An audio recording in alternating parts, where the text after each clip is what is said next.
నమస్తే, welcome to college TV. ప్రస్తుతం తెలంగాణ రాష్ట్రంలో కవిత చేస్తున్నటువంటి చాలా ఆరోపణలు ఒకవైపు బీఆర్ఎస్ను కుదుపుతున్నటువంటి విషయం మనందరం గమనిస్తూ ఉన్నాం. ఈ క్రమంలో బీజేపీ కూడా కొంత ఇరకాటంలో పడ్డట్టు తెలుస్తూ ఉంది. బీజేపీలో బీఆర్ఎస్ విలీనమైనటువంటి అంశం ఈరోజు రాజకీయాల్లో చాలా పెద్ద ఎత్తున చర్చ జరుగుతోంది. ప్రజలు కూడా ఏం జరుగుతుంది అనే కోణంలో చాలా పెద్ద సీరియస్గా చర్చ చేస్తున్న విషయం గమనిస్తూ ఉన్నాం. ఈ క్రమంలో నిజంగా బీఆర్ఎస్ను బీజేపీ విలీనం చేస్తున్నారా? అసలు ఎందుకు బీజేపీ వెనకడుగు వేస్తుంది కవిత వ్యాఖ్యల పట్ల మాట్లాడడానికి అనే కోణంలో మనతో పాటు మాట్లాడడానికి BJP senior leader Suryapalli Srinivas గారు మనతో పాటు ఉన్నారు. వారిని అడిగి ఈ విషయాలపై మనం తెలుసుకుని ప్రయత్నిద్దాం. అన్న నమస్తే. సో రీసెంట్గా జరుగుతున్నట్టు పరిణామాలు గమనిస్తూ ఉన్నారు. సో బీజేపీలో బీఆర్ఎస్ విలీనం అని ఇటు బీఆర్ఎస్ పార్టీలో ఉన్నటువంటి కేసీఆర్ కూతురు అంటుంటే చాలా పెద్ద ప్రకంపనలు కనబడతా ఉంది. దానిపైన మీ ఒపీనియన్ ఏంటి అసలు? కాలేజీ యాజమాన్యానికి, మీకు ప్రేక్షకులకు నమస్కారం. Thank you. ఈ చర్చ ఎప్పుడో ఉన్నది. ఇది ఓకే. చాలా ఈ చర్చ ద్వారా కూడా కాంగ్రెస్ పార్టీ కొద్దిగా లబ్ధి పొందింది. ఓకే. ఆ లబ్ధి పొంది ఇంకా కూడా లబ్ధి పొందాలనే ఒక నమ్మకం, అంటే వాళ్ళకు ఒక ఆలోచన ఎత్తుగడలో భాగంగానే ఈ చర్చను లేపుతా ఉన్నది. అయితే ఈసారి ఏంటి అంటే కవిత రూపంలో తీసుకొచ్చారు. అవును.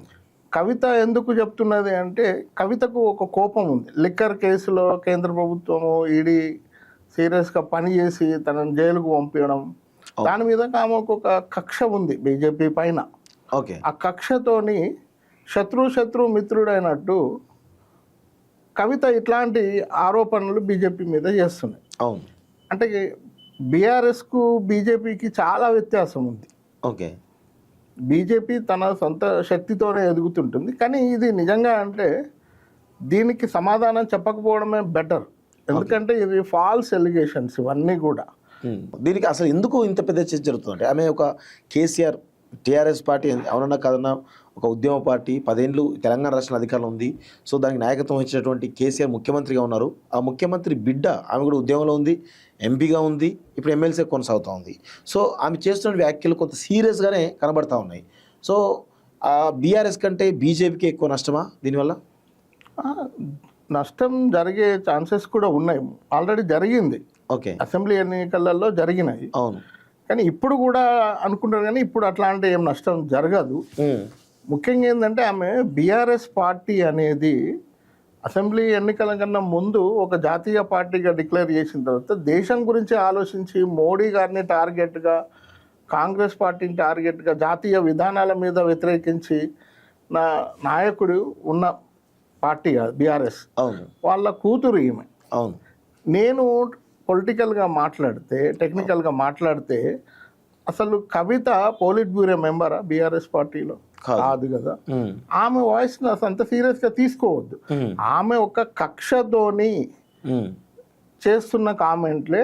తర్వాత కేటీఆర్కు కవితకు ఇంటర్నల్గా ఆస్తి తగాదలే కావచ్చు, పార్టీలో అధికార తగాదలే కావచ్చు, ఆ తగాదాలలో సాల్వ్ చేసుకోవడం కోసము ఒక ఎత్తుగడలో కాంగ్రెస్ పార్టీని మెప్పించుకోవడం, బీజేపీని బదనాం చేస్తున్న ఒక కామెంట్స్ తప్ప అంతకన్నా ఎక్కువ ఏమీ లేవు. అన్నిటికన్నా ముఖ్యమైనది ఏంటంటే, చాలాసార్లు కూడా ఎప్పుడైతే బీసీ ఉద్యమాలు కానీ, బీసీల మీద ఒక ఆలోచన కానీ, డిస్కషన్ కానీ స్టార్ట్ అయిన ప్రతిసారి కూడా ఈ అగ్రవర్ణ పార్టీలు, కుటుంబ పార్టీలు అన్నీ కూడా ఒక కొత్త తరహా ఒక ఉద్యమాన్ని సృష్టించి దీన్ని డైవర్ట్ చేస్తుంటారు. నేను ఉదయం మీ అనాలిసిస్ విన్నాను. అవును. అవును. మార్నింగ్ న్యూస్లో విన్నాను. మీరు చేసింది చాలా అద్భుతంగా ఉంది. 90% 100% అది పర్ఫెక్ట్. అది ఇప్పుడు కాదు, తెలంగాణ ఉద్యమం కూడా నా దృష్టిలో బీసీ వ్యతిరేకమైంది. అంటే బాబాసాహెబ్ అంబేద్కర్ చిన్న రాష్ట్రాల కోసము ఆలోచించిన చాలామంది మేధావులు, బహుజన మేధావులు అందరూ కూడా చిన్న రాష్ట్రాలు వస్తే బహుజనులకు న్యాయం అవుతుంది, అధికారంలో, రాజ్యాధికారంలో వాటా దొరుకుతుందని ఆలోచించిన రెడ్డి సామాజిక వర్గం పోయి వెలమ సామాజిక వర్గం వచ్చింది తప్ప బీసీలకు ఒరిగింది ఏం లేదు. అట్లనే కొద్ది చరిత్రలో వెనుక కనుక వెళ్తే కమ్యూనిస్ట్ మూమెంట్ అని మనం ఇప్పుడు నల్గొండ కావచ్చు, వరంగల్ కావచ్చు, ఖమ్మంలో కానీ అవును మీరు చూడండి ఓసీలే ఉంటారు, ఎమ్మెల్యేలు కూడా ఓసీలే ఉంటారు, ఎంపీలు కూడా ఓసీలే ఉంటారు. అవును ఇప్పుడున్న సిపిఐ ఎమ్మెల్యే కూడా కోనమనే కమ్మనే. ఖమ్మం వాళ్ళు ఓసీలే ఉంటారు. అవును ఈ ఓసీలు అంటే అప్పర్ శూద్రులే ఉంటారు.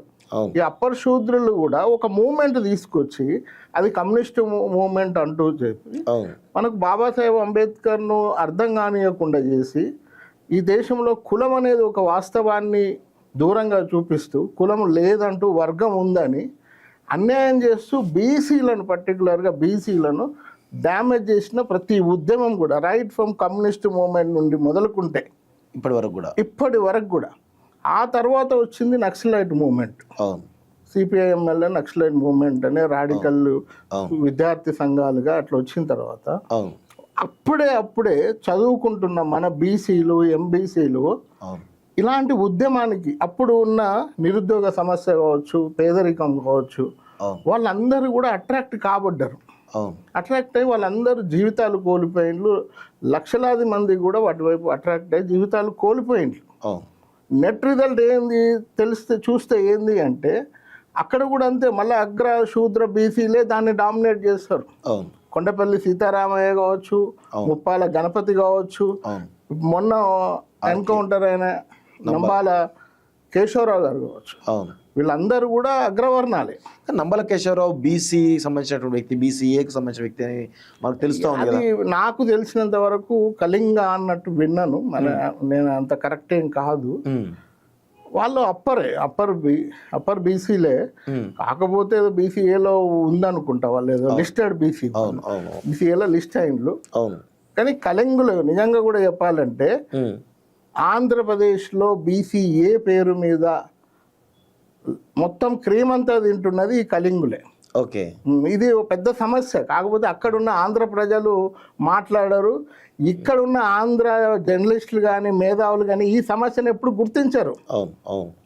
మన తెలంగాణ ఉన్న సమస్యలు మాత్రం ఇక్కడున్న ఆంధ్ర మేధావులు బాగా మాట్లాడుతుంటారు, రాస్తుంటారు. కానీ అక్కడున్న సమస్యలు మాట్లాడరు, అంత దమ్ము లేదు వీళ్ళకు. ఇదొక కొత్త కోణాలు ఉన్నాయి వీళ్ళ దాంట్లో కూడా.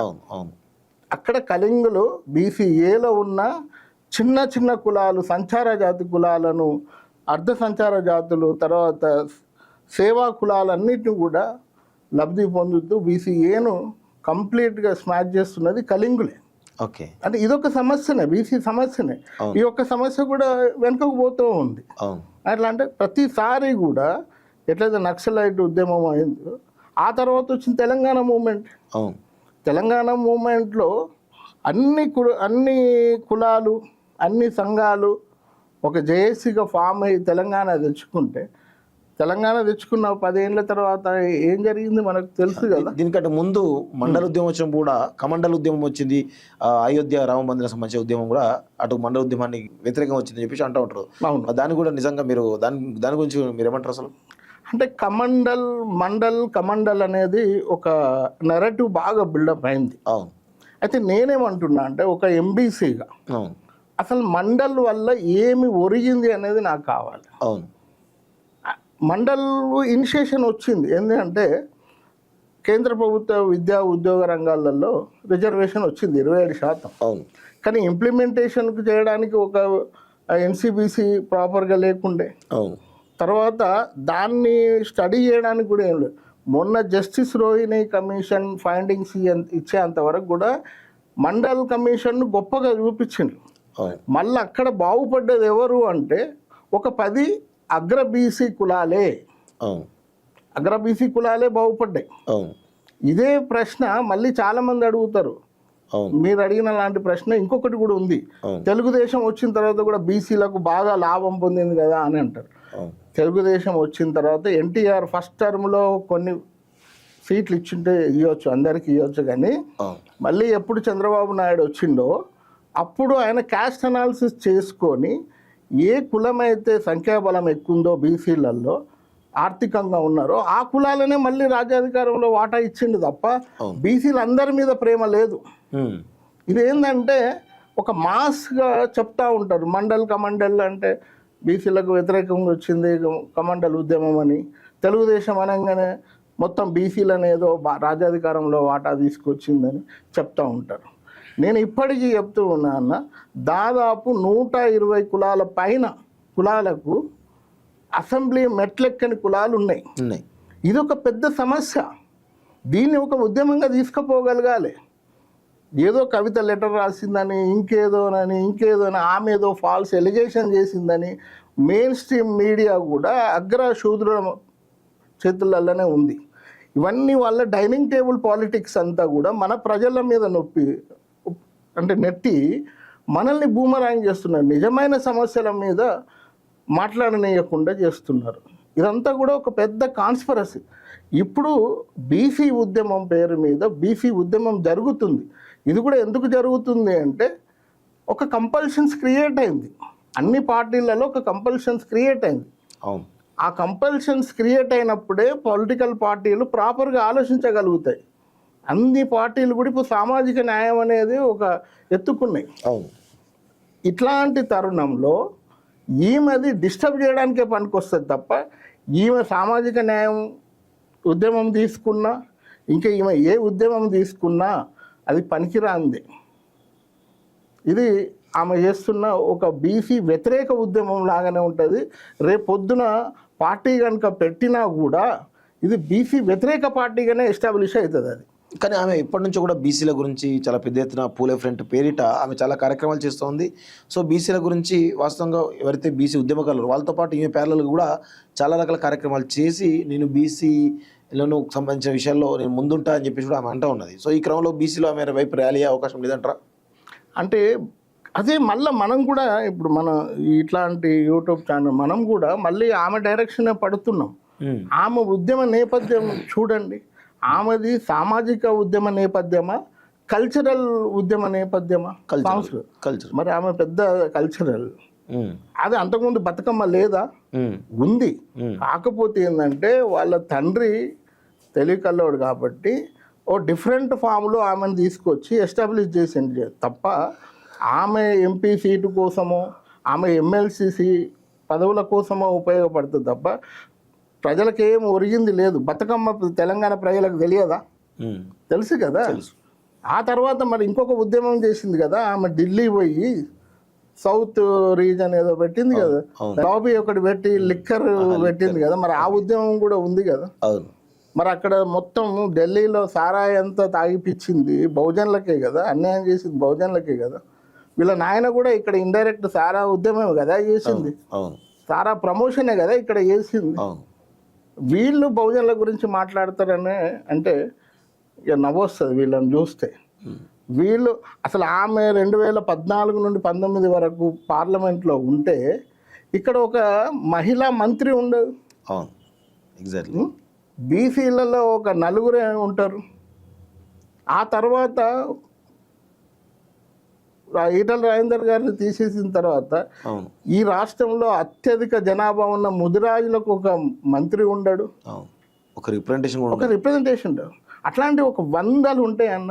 ఫెడరేషన్స్ అన్ని నిర్వీర్యం చేసిండ్రు, బీసీ రిజర్వేషన్ తీసేసిండ్రు, బీసీ విద్యార్థులను చదువుకోకుండా చేసిండ్రు, ఇట్లాంటి పేపర్ లీక్ చేసిండ్రు, తప్పుడు ప్రశ్నలు దిద్దడంతో క్వశ్చన్ పేపర్ దిద్దడంతో వేలాది మంది పిల్లలు చనిపోయిండ్రు, వందలాది మంది పిల్లలు చనిపోయిండ్రు.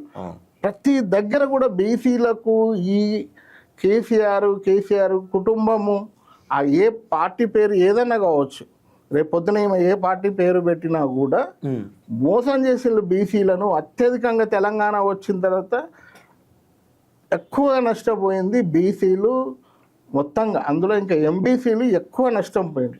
ఎంబీసీలు సంచార జాతులు అయితే ఓన్లీ ఓట్లేసే మనుషులుగానే మారిపోయింది తప్ప వాళ్ళకు చిన్న పదవి కూడా లేకుండా పోయింది. ఇక్కడ కవిత చాలా అంశాలు కూడా చెప్తా ఉంది గత 2-3 రోజులుగా. సో ఆమె చాలా క్లియర్గా మొన్న చిట్చాట్లు చెప్పింది, నిన్న మంచిర్యాలలో కూడా చెప్పింది. బీజేపీలో బీఆర్ఎస్ విలీనం అనేటువంటి ఒక ప్రక్రియను వ్యతిరేకిస్తున్నాను అన్నది అంటే బీఆర్ఎస్ బీజేపీలో విలీనం అవుతున్నట్టే అనే ఒక ప్రపోజల్ నడుస్తుందా అనేటువంటి చర్చ జరుగుతూ ఉంది. సో నిన్న బండి సంజయ్ కూడా దాన్ని ఈరోజు పొద్దున బండి సంజయ్ కూడా అవును నిజమే అనే కోణంలో ఆయన కూడా ఇండైరెక్ట్గా మాట్లాడుతూ ఉన్నారు. రాజేష్ సింగ్ కూడా అదే చెప్తా ఉన్నారు. సో దీనివల్ల బీజేపీకి కలిగే ప్రయోజనాలు ఏమైనా ఉన్నాయా, లేదంటే నష్టం ఏమైనా కనబడుతుందా? అంటే నేను బీజేపీని ఎట్లా చూస్తా అంటే బీజేపీ నరేంద్ర మోడీ గారు ప్రధాని అయిన తర్వాతనే గత 11 సంవత్సరాలుగా దాదాపు 11 సంవత్సరాలుగా బీసీలకు ఎంబీసీలకు సంచార జాతులకు కాస్త న్యాయం జరుగుతుంది. ఇక్కడ కూడా బీసీ ముఖ్యమంత్రి అని ఒక ప్రధాని డిక్లేర్ చేశారు. సరే మాకు మెజార్టీ రాలేదు కాబట్టి కానీ అది స్టాండ్ స్టిల్ ఉంటుంది. అది ఇప్పటికీ అది ఒక పొలిటికల్ నినాదంగానే ఉంటుంది. తప్పకుండా కూడా అది కంటిన్యూ అవుతుంది. ప్రధాని మోడీ లాంటి వ్యక్తి ఇచ్చారు కాబట్టి కంపల్సరీ చేయాల్సిందే. ఇంకొకటి కూడా పొలిటికల్ యాంగిల్లో కూడా అదే ఉంది ఎజెండా. ఓకే, ఆ ఎజెండా ఏం మారదు. చాలా మంది వితండవాదం చేస్తున్నారు. ఏంటి అంటే మీరు అప్పుడు డిక్లేర్ చేశారు కదా ముఖ్యమంత్రి అని, అయితే మీరు బీజేపీ గెలవలేదు కాబట్టి అది తీసేసినట్టే, ఆ ఎజెండా లేనట్టే అని మాట్లాడుతున్నారు.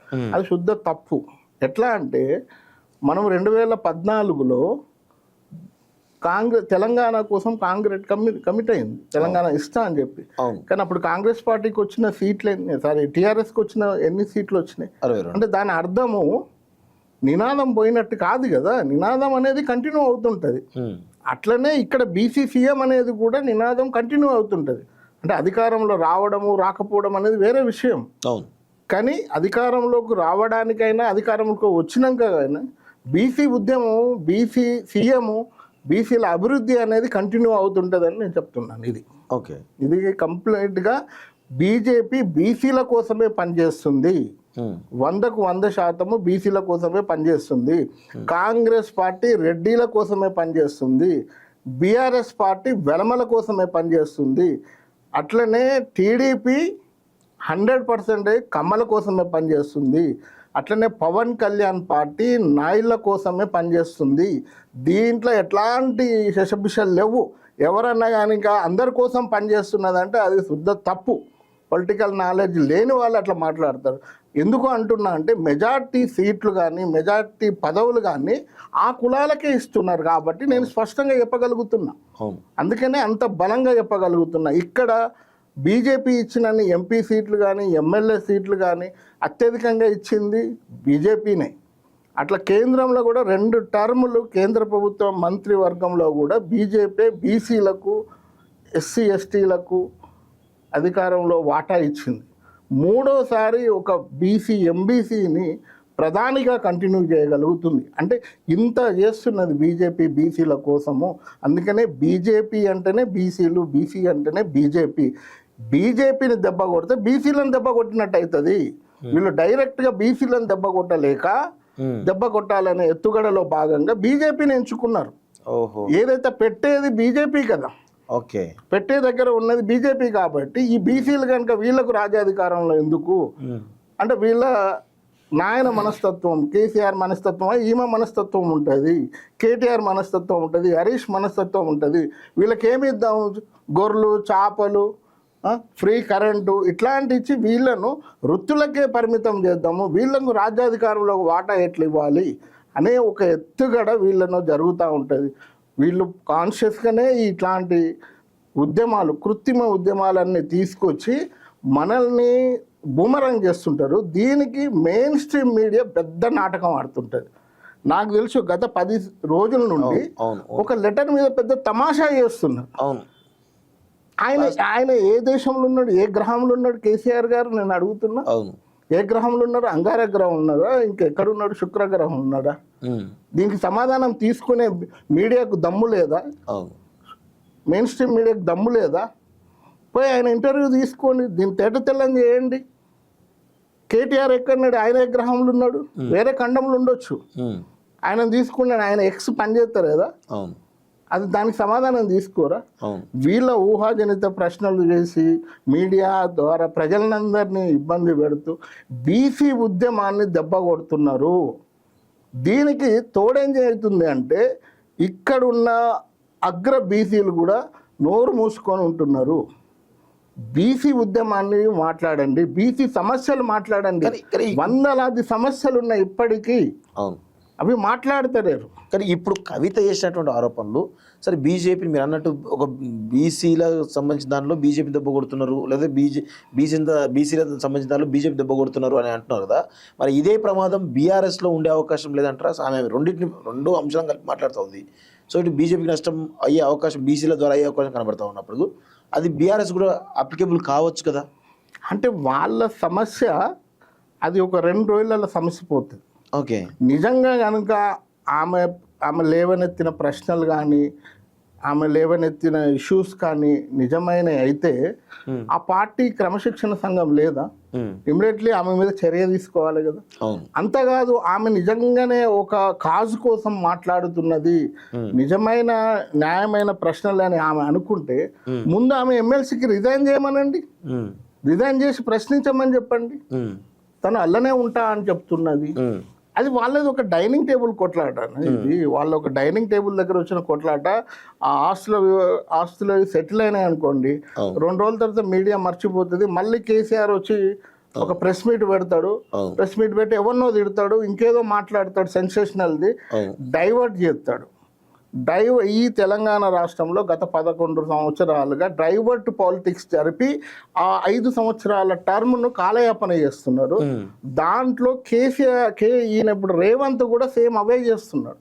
ఇప్పుడు రేవంత్ కూడా కవిత ద్వారా ఈ డైవర్ట్ పాలిటిక్స్ చేస్తున్నారు. తర్వాత ఫాల్స్ ఎలిగేషన్స్, ఫాల్స్ నెరేటివ్స్ ద్వారా అధికారంలోకి రావాలని ప్రతిసారి ఆలోచిస్తున్నారు.